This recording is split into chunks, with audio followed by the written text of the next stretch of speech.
Good afternoon. Welcome to the West Side Story. I'm John Casey, your host. If you enjoy the video, please give it a like. If you'd like to see more like it, please click the subscribe button. Jumping into the crime report, we have one of those deals where I was actually on the scene.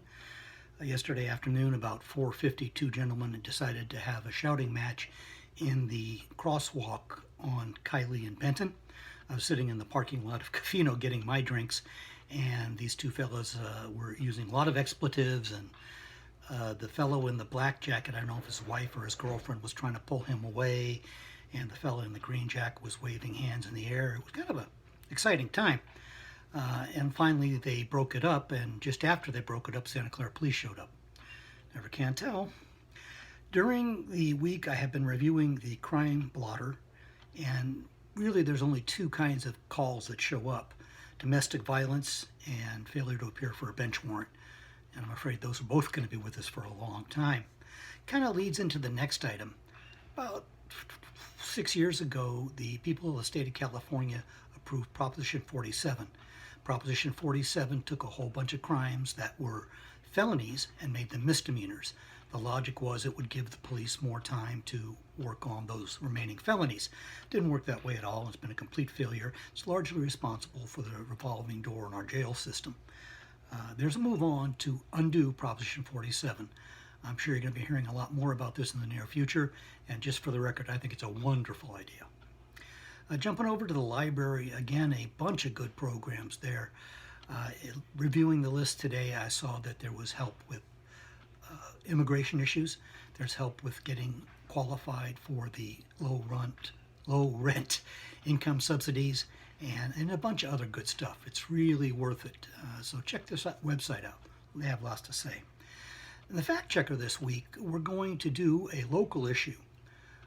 Friday of last week, it was reported that the district attorney's office had issued 2 warrants for the arrest of Dominic Caserta. For those of you who haven't been around, Dominic Caserta is kind of the local boy made good. He taught not only at our local high schools, Santa Clara High School, he also taught at Foothill and De Anza and Golden Gate University. He was a very well-respected teacher in the area of civics, American problems, and what have you, and was very well known. He ran for the Santa Clara City Council and was elected. No question, people wanted him. And had served his first term and was close to terming out on his second term when he decided to run for the Santa Clara County Board of Supervisors for seat 4, the seat now held by Susan Ellenberg.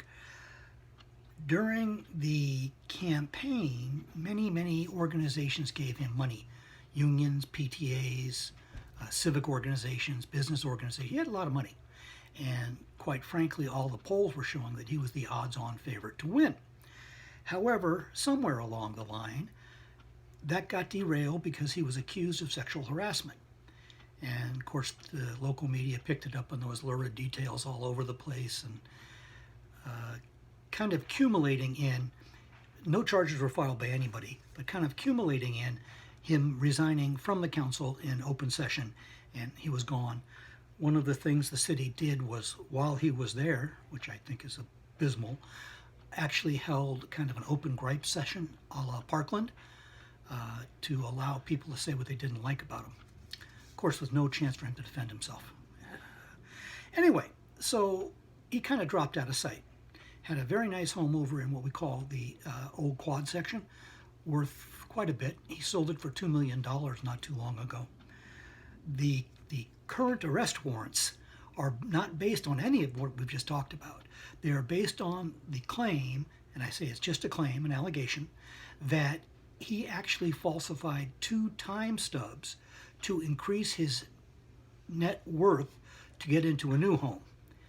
And let me just start off with, he's not my favorite person, but there's got to be a lot more to this story than meets the eye.